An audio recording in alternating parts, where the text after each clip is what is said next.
Let's give applause to our next speaker. It is Irina Lutsenko with her topic, getting your students to write when they don't have to, okay? Right. So enjoy. Thank you. Thank you so much. Thank you so much for coming. So my name is Irina Lutsenko. I love writing. Unfortunately, most students don't. But, you know, and adult learners who take general English classes, I'm going to talk about adult learners who take general English classes, they don't really have an incentive to write or punishment for not writing. There is no grade. I mean, you can't give them a tool like at school. There is no exam. You know, like people take IELTS, there is an exam. So there's really nothing you can do to them, not much you can do to them. I will tell you what you can do to them. So sometimes, you know, they complete a level after a level without writing a single thing. I don't like that. I don't want that. I want my students to write. So I'm going to talk about some things that you can get your students to write even when they don't have to, meaning there is no grade, there is no score, there is no exam, there is no nothing, there is just motivation, when their motivation is all you have. So, you know, and for a long time I was just kind of, I love writing, but why don't they write? I give them a task and they don't write. I give them another one, they don't write. I was thinking, why? So, let's scratch our heads together. Why don't students like writing? And I wanted to discuss it briefly with someone who's sitting next to you. So the new people who are joining, the new people who are coming, we are trying to resolve the biggest mystery. Why don't students write? Why? Why don't they write? Okay, so what are some ideas? Why? Why don't they write? They don't know what to write. They don't know what to write. Very often they only think of writing in terms of academic writing. They feel that it's not something they're going to use in real life. Right. Absolutely. Absolutely. Time consuming. Difficult. Consuming and memory consuming. They need to memorize spelling correctly. Right. Usually their teachers don't like writing. Exactly. Right. Way of corrections also, the teacher will correct everything and it will be all read. Oh, covered. Yeah. Oh, yes, absolutely. All these are true, very, very good reasons, and all these are true. And I heard more good reasons, by the way, right? I heard the word boring. True. I think I see some people here, by the way, who did some writing with me. That was definitely not boring, and I hope we will do something together today. So, yeah, I also scratched my head for a long time, like why? And I couldn't, you know, I summarized all these reasons into one simple sentence. In short, they're not inspired. They don't write because they're not inspired. What does it mean? I have, you know, sub-points, subdivisions. It means that the task that they have is not personal, is not relevant, is not natural, is very, very artificial, is not specific, they don't know what to write, and is not fun. It's boring, it's extremely boring. So that's kind of my the way I resolve the mystery. The main reason, the way I see it. So, what do we need to do then? We need to make sure that the task is personal, relevant, natural, specific, and fun, right? So I'm going to give you some examples of how you can do that. I will be using the example of English file because I've worked with this course book a lot, but the main principles and the examples will apply to many different situations. I will have a look at some specific examples in the course book in English file. Then I will talk about alternative tasks and something that can be done in class and some other, you know, random tips, something else that you can do. Okay, but first, you know, I love English file and I want to give the author some credit because it's not like all tasks in all course books are bad. So I want to start from something that's the positive before I jump to criticize. So writing tasks in course books, and some are pretty good. Like, for example, this one. Print immediate your favorite photo. Why is it good? Basically, it goes directly on Instagram, right? it's so natural because just put it, oh my God, you put it on, no? Yeah, it's just an example. So this one is good because it's natural, goes on Instagram. Another one, a film review. People like watching movies. They like sharing something about the movies they watched. You know, what one of you said, they don't know what to write about. In film reviews, they know what to write about. Good task. A disastrous journey. People like traveling. People love talking about their travel. But very often, you know, in a lot of exercises about travel are like, talk about a city you loved, talk about a fascinating journey. And it sounds very, very unnatural, like everything is supposed to be good always. It's not. So a disastrous journey is also a good, it gives them an opportunity to vent. To get, yeah, finally they can talk about something that's bad stuff. A restaurant review, same thing, goes directly on Instagram, right? A good task. But some are less good. And so we need to tweak and fine-tune to make sure that they are personal, relevant, natural, specific, and fun. And now I'm going to give you some specific examples. And you will catch my vibe, and I will also ask you to contribute ideas, okay? Oh, like this one, for example. Intermediate, a letter of complaint. Dear sir, madam, I'm writing to complain, right? When I look at it, I think, well, this is really useful stuff. It's a very good idea to teach your students this stuff. But when I look at the task, write a letter of complaint about something you bought online, no, it's a disaster. I don't want to write it. I don't want to read it. So I need to change it. How can I change it? At the same time, keeping sure the students practice all that good language that we have in the box here. It's in the box, it's good, we need to practice it. So what can we do? I have some suggestions. First, you can make the instructions funny and memorable. I have an example here. So instead of write about something, you decided to buy a toaster as a birthday present for your boyfriend, and you went online and ordered a stylish silver one for your boyfriend, obviously, but they sent you a pink one. So write a letter of complaint explaining this. Now, this is fun and memorable. It's not something, it's something specific and something that's funny. So it will be on the student's mind that they have to write about something that's funny. Okay, a pink toaster. How do I write that? They are less likely to remember it. And like one person said here, I don't know what to write. You do know what to write. You have an idea. Okay. You can take it one step further and make the instructions mildly absurd. For example, you've just heard that your favorite yogurt will no longer be available. You've already written a letter asking to bring the flavor back, but the flavor was not returned. Write an indignant, tear-jerking letter of complaint to the CEO insisting that they bring the flavor back. It's absurd. Who is going to write a letter of complaint like this? Yes, exactly.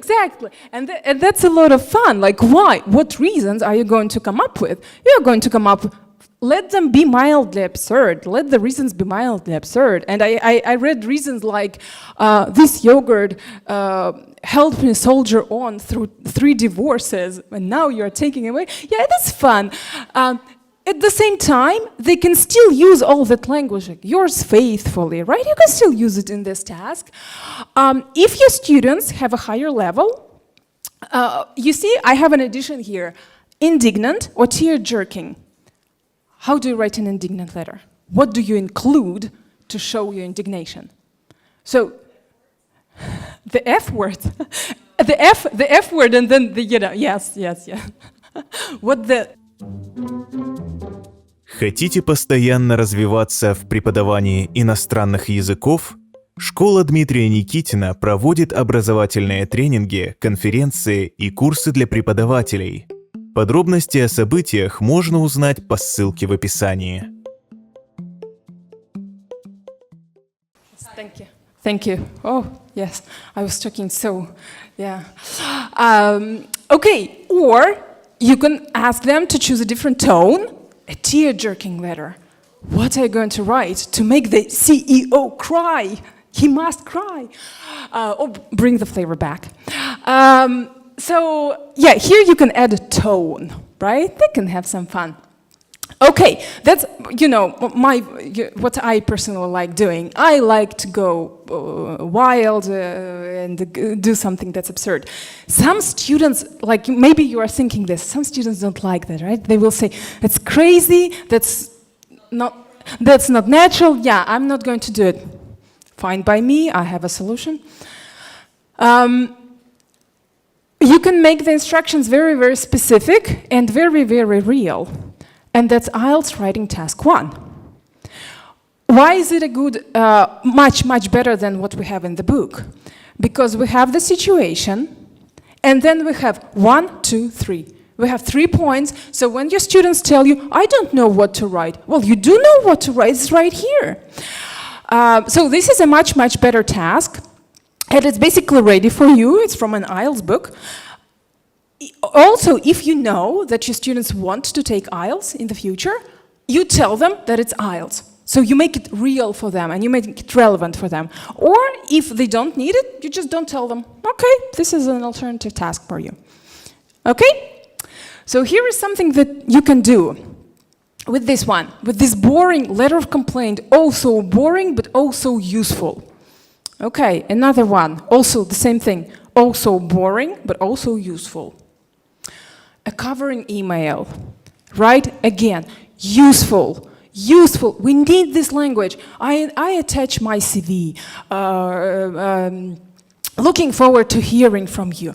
Good language. We need to practice it. But then the task here, write a covering email. You are a volunteer in administration. I'm like, what's administration? What the hell is administration? Hospitality and catering. What's that?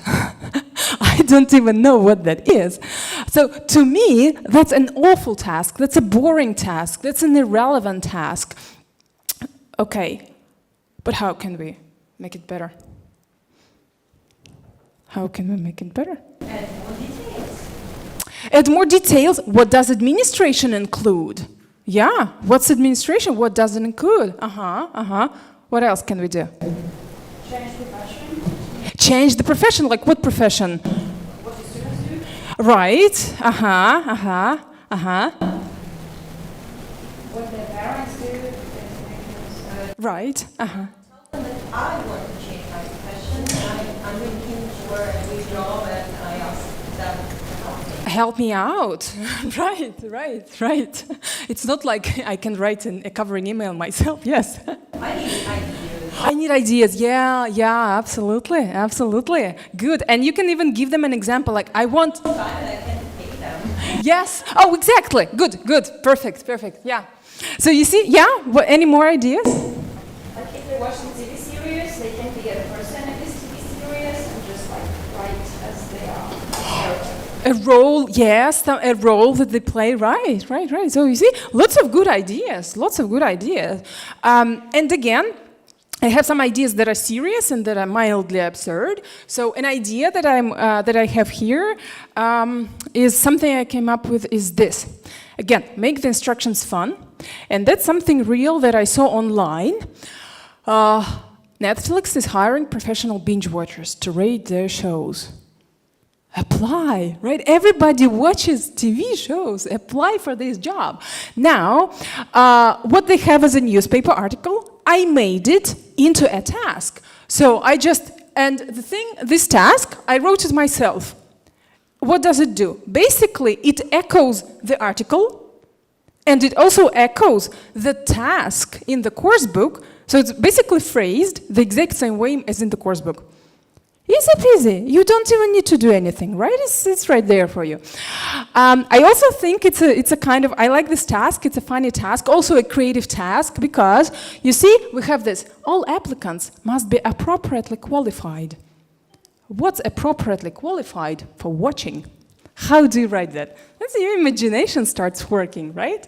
That's a lot of fun. Well, what's appropriately qualified for writing? a degree maybe in journalism, right? So that's a real qualification. Watching, it's not a real qualification, it's a lot of fun. And also there are all kinds of weird jobs out there.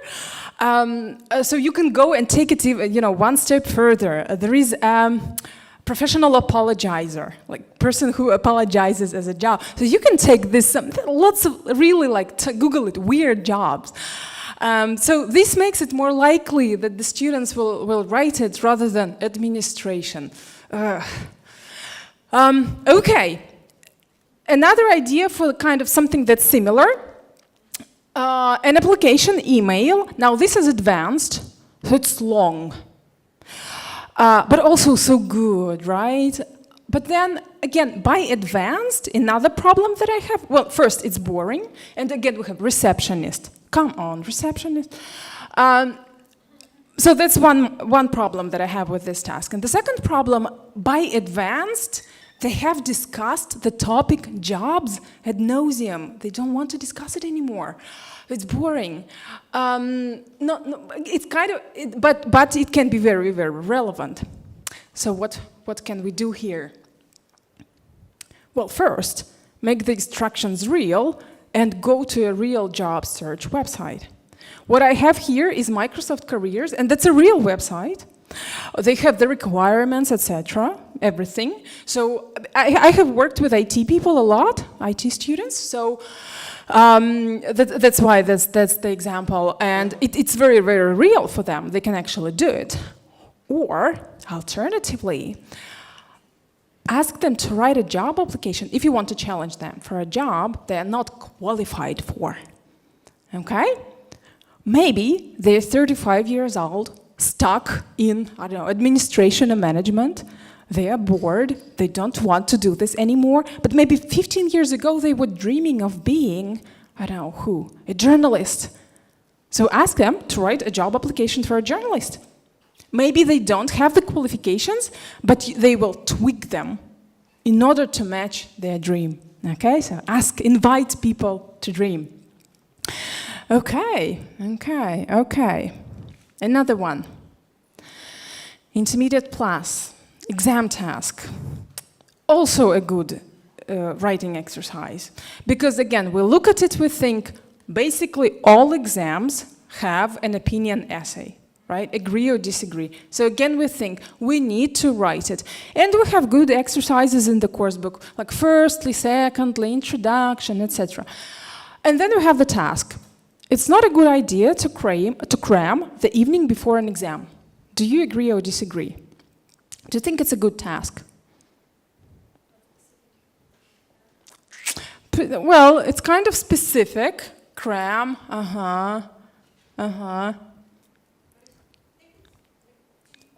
Exactly. That's my problem with this. It's too obvious, like the answer is no. Yeah, do you agree or disagree? No, that's it. That's your essay. So what can you do with it? Oh, people play with that. It's boring. Probably like write things, to relax before the exam. Is it a good idea to go out the night before the exam? Yes. But this is more relevant, actually, yeah, because how do you relax? People, it will resonate with people, right? More ideas? How can you spice it up, sorry.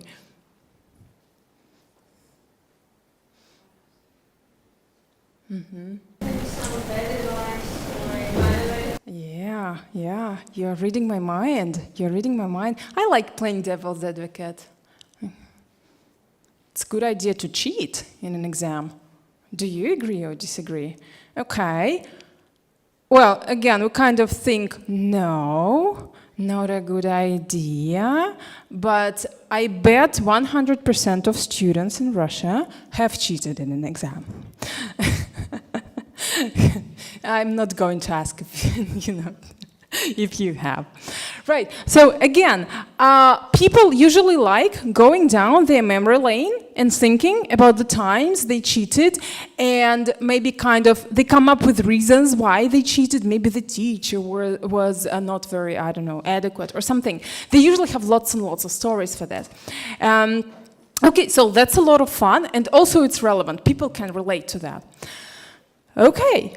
Or again, if you know your students, any IELTS TOEFL topic. I had lots of students, again, IT people, to whom emigrating is in the picture. They might. Give them an IELTS task so they have an idea of what it takes to emigrate, to get a score in the IELTS. Okay. Upper intermediate short story. Narrative tenses in every book, and writing is good.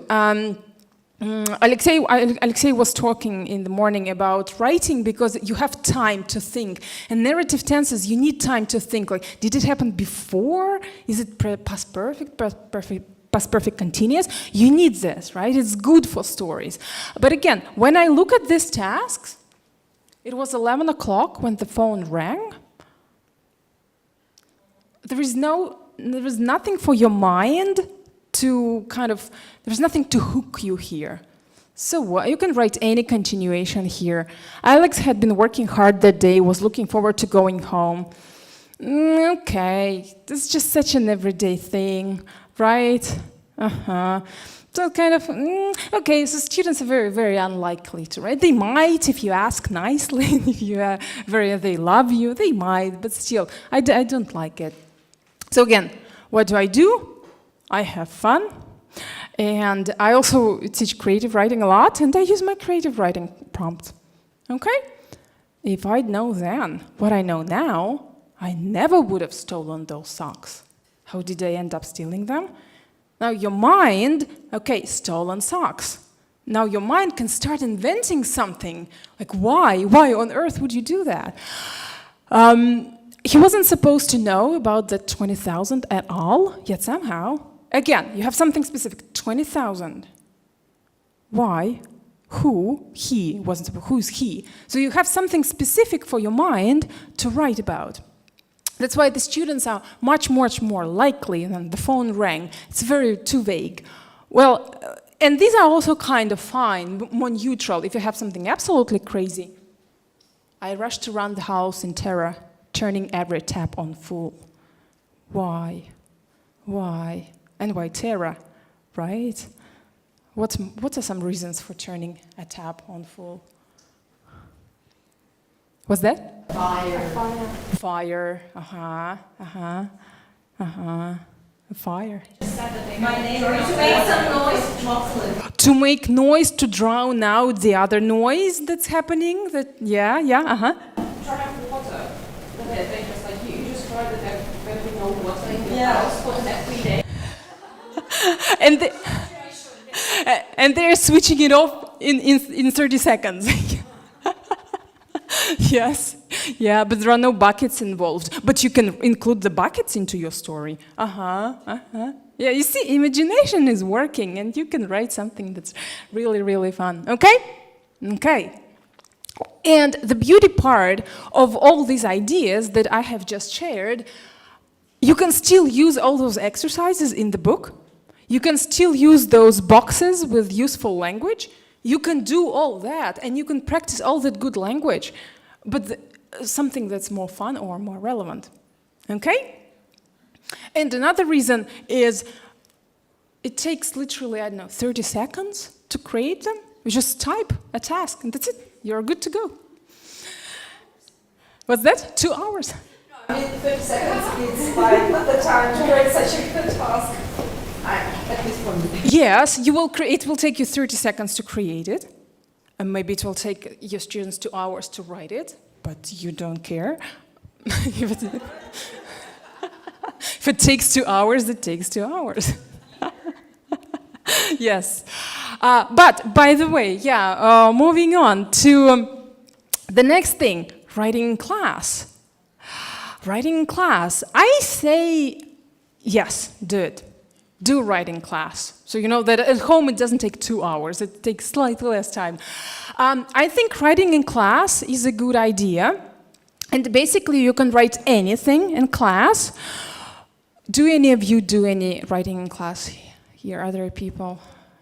Right, yeah, absolutely. Exactly. And I was thinking about that and I was predicting that and I thought, you know, if you write in class and your kind of the message you are sending, the spirit of the task that you are sending out is, you're lazy, you won't do it. That's why we'll do it here, because I know you won't do it. It's not a good, kind of my understanding, it's not a good message to send out. Maybe you might secretly think that, but under no circumstances must the student sense that. So I say you do some writing in class, but with purpose, for a good reason. So how? What might be that purpose? Back to that letter, you know, to the CEO about the yogurt. Actually, it can be, it's a pretty short, it might be a very short letter, especially at intermediate. It's going to be short. They can do it in class. It will take them 15 minutes. But what you ask them to do next is exchange their letters with another student, and the student will play the role of the CEO and write a reply. I like this task for 2 reasons. Why do you think I love it so much?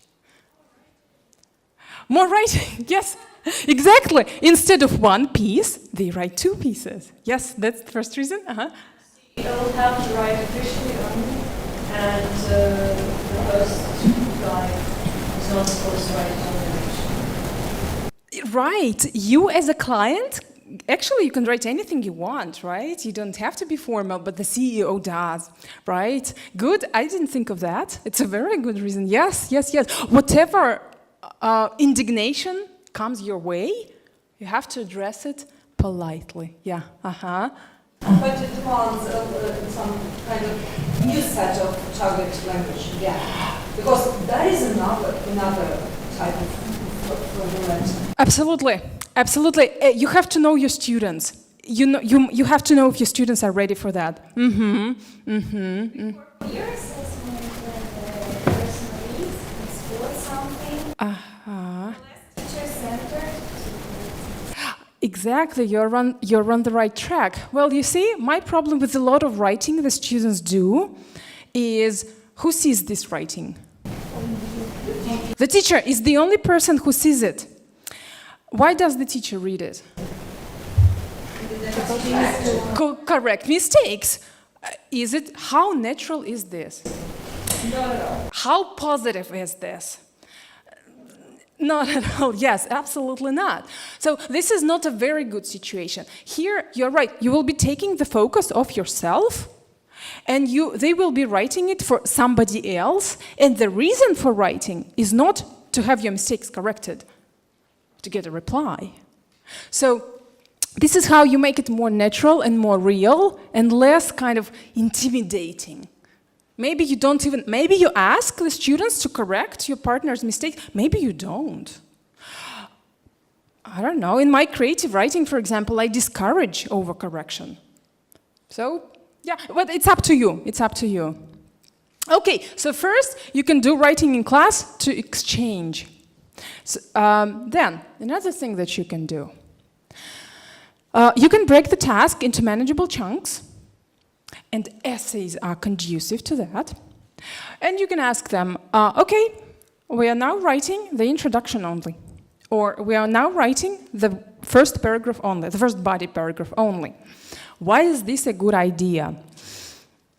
Well, first, people will not have the fear of the blank page, which many people do, and it will be on their mind, it will weigh on their, I don't know, on their soul, it will be such a burden, I have to write something. They will have something, they will have started by the time they get home. And also, my secret hope is instead of the blank page, they will have an unfinished business. People don't like having an unfinished business. This becomes a burden, that something that's not finished. Another thing I do here, with this task, for example, do you see one more opportunity here that you can do? Something I often do. If you ask them to write an introduction only, Only introduction.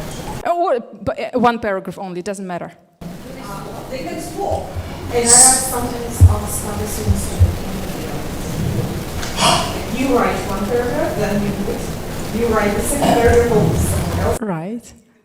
Exactly. And oh, you are stepping on my toes. Yes, it's my next slide. This one, exchange, right? What I personally do is because I work online now, everybody does, right?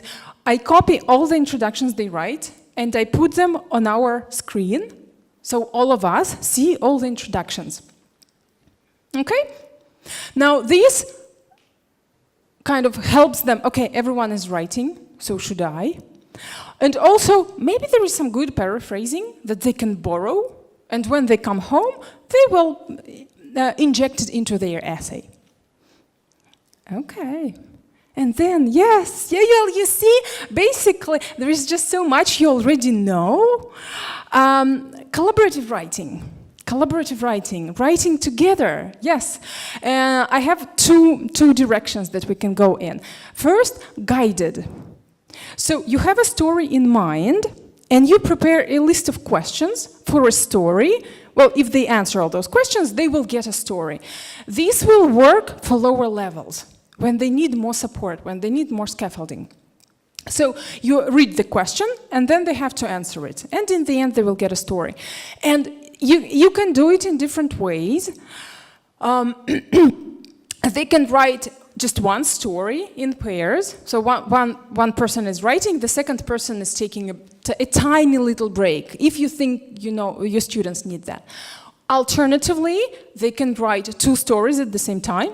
So they get the other student's story, and they have to continue it, and then they exchange again. So they will be writing two stories at the same time. Alternatively, you can do it as a group, so they will be participating in 10 stories at the same time if you have 10 students. Now, what is the plus side of this task? Why is it a good idea to continue somebody else's story? No fear of blank page. No fear of the blank page, there is something already. You're also reading. Reading. Reading and writing is, yes, they are so inseparable. If it's not written, they can see what was written. They don't have this, I know what to write about. Exactly. And also, there is this element of unpredictability. It keeps them on their toes. I don't know what's going to happen next. I don't know what I'm going to continue. Let me see, let me find out. I have another suggestion here. Again, if you know your students, when you fold over the answer. So they're continuing some story, they don't know what story. So in the end, they will get something absolutely insane. You have to know if your students are up for that. Some people are, some people are not. Okay? So that's guided. That's probably better for lower levels, or if you have specific target language. Or, what I rarely do that. I usually do freestyle. So I give them the beginning. It's my beautiful peacock. And I believe there are a couple of people in the audience who have written that story. Yeah. So I give them this ridiculous beginning, and they have to continue it. Again, in pairs, in groups of 3, groups of 10, one story, multiple stories at the same time. One other thing that I do with it, they can also do it on social media, and they can extend over, a week. I don't care. They're writing. Let it be social media. They're writing. I'm happy. Okay. And this is the story I do all the time. I do it very, very often. I love it so much. And the peacock and the character, they always end up in different situations. Okay? And basically, it can continue for, I don't know, you can set the time limit, 5 minutes. Where does your peacock end up? Or where does... In one story, our peacock was cooked. In one story, it was a grandma. In one story, it was an inspiration to pursue a degree. See, it can go in different directions. Okay, so I absolutely couldn't do a talk on writing without asking you to write. Now, could I? I couldn't. So what I want you to do now is to write that story, and you have, let's say, about 5 minutes. I suggest you do it in pairs. You can do it in these notebooks that you have, or you can do it on your phones if it's more convenient. Okay? Okay, so decide, choose your partner, decide who writes, who continues the sentence. Okay? And you can write one sentence, a couple of sentences, direct speech, anything you want. And then, in about 5 minutes, I'll ask where your peacock or your character ended up. What did they end up doing? Okay, so who wants to share? Where did your peacock end up? Actually, it was. Should I read the story or just? Just briefly. Yeah. Actually, it was a present from my boyfriend, and he called me saying, "Happy New Year! Did you get my present?" And guess what? We're not together anymore. So it's a sad end or a happy ending. Actually, you never know. You never know. Yeah. Okay. More. Peacock. The fate. He was a dreamer that woke up on the 10th of January. Woke up on the 10th, well, just ready for work, right? Ready to go to work. Fully refreshed. More. I realized I was going mad, so I called the ambulance and they took me. Good, but not yet mad enough not to be able to call the ambulance. So you did it, yeah. Took care of yourself, yes. Safety first, health first, yes. Conferences. Right, yeah. Good. That's a happy ending. More. Yeah, through the eyes of the dog, you make it cat, and it turns out that the master is going to open, kind of peacock, 3 peacocks. For a living, and make a killing out of it. Absolutely, yeah. Happy ending. And I was sipping my master's champagne. Why not? Naughty dog. We can, sure. Dogs can drink champagne, probably. Yeah, it's illegal. If the dog, maybe the dog it was a puppy, yeah.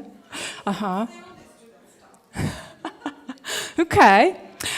And I think we have one story with a message to the world, right? What is it? The message, you want me to go eat the message? Yes. Okay, be your own peacock. Be your own peacock. Nice message. What does it mean? So actually, the peacock was an angel on a mission to help a person get distracted from his annoying, gloomy thoughts. So. Oh, that's such a wonderful... The end of the story is like the angel flew back to the heaven, okay, mission complete. Nice. That's... Don't wait for the angels to appear in Right, exactly. Cool. That's a nice story. So you see, it's a lot of fun to write it. Even, I know some of you didn't write it, but you discussed it. So your imagination was working.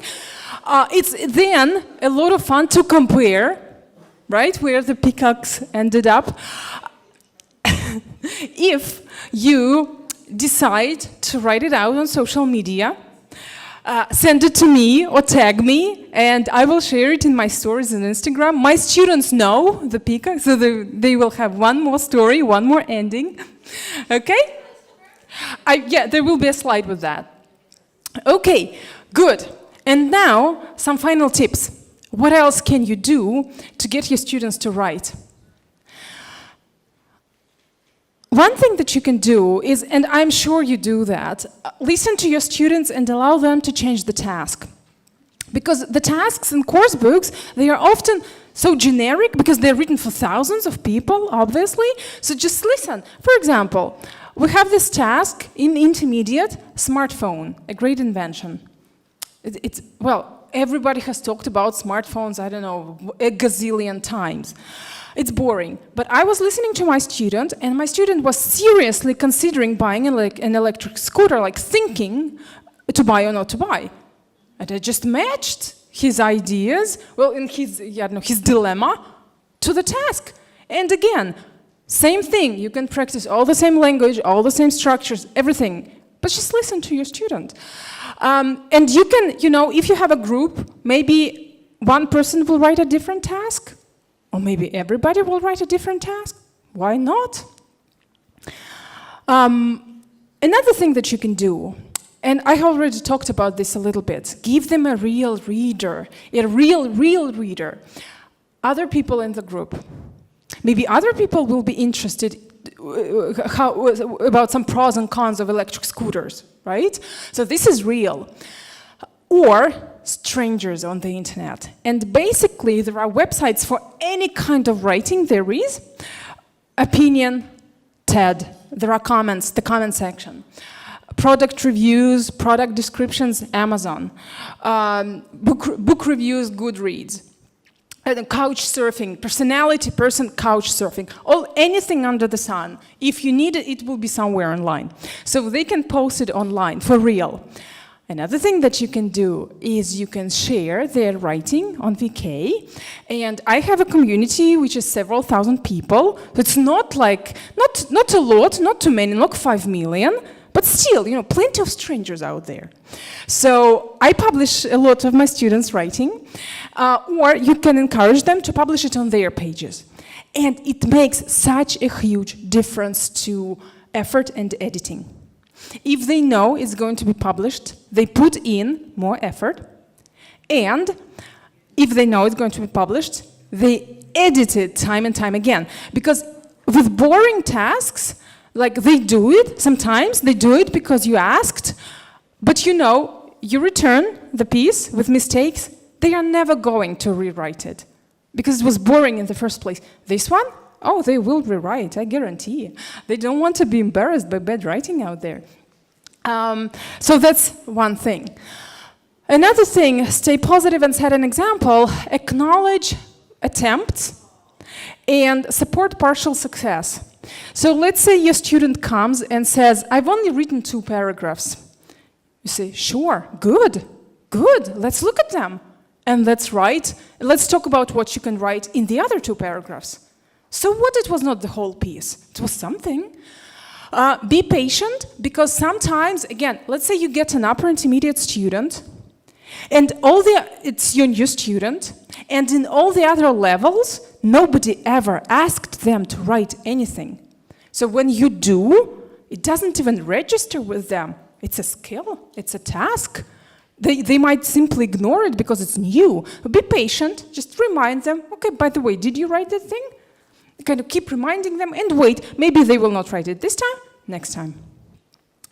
And set an example, which means write as well. Somebody said here, teachers sometimes don't like writing. How will students? And I have a quote here that I believe, example is not the main thing in influencing others, it's the only thing. I write a lot.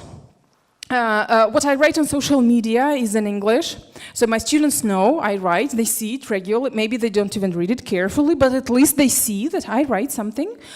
I write something I give my students, like the same essays, for example, and I do not share it in public, but I share it with the group. Again, they know I write. If they write in class, I ask them to write an introduction. I also write that introduction. So they know all the time, I also write. It's not something external, something artificial that's just for someone out there. No, it's for all of us, myself included. So basically, these are my tips.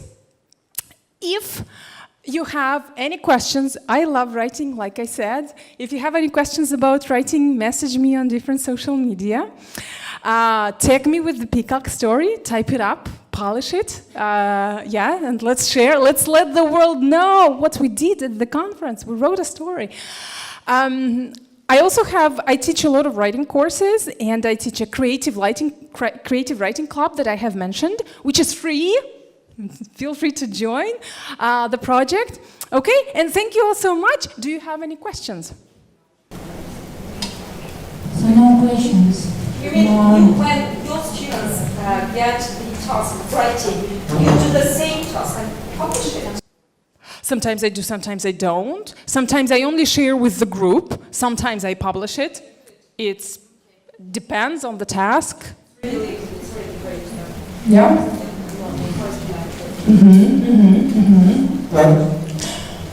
If you don't have any questions right now, well, like I said, message me. Okay? Yeah. Thank you so much.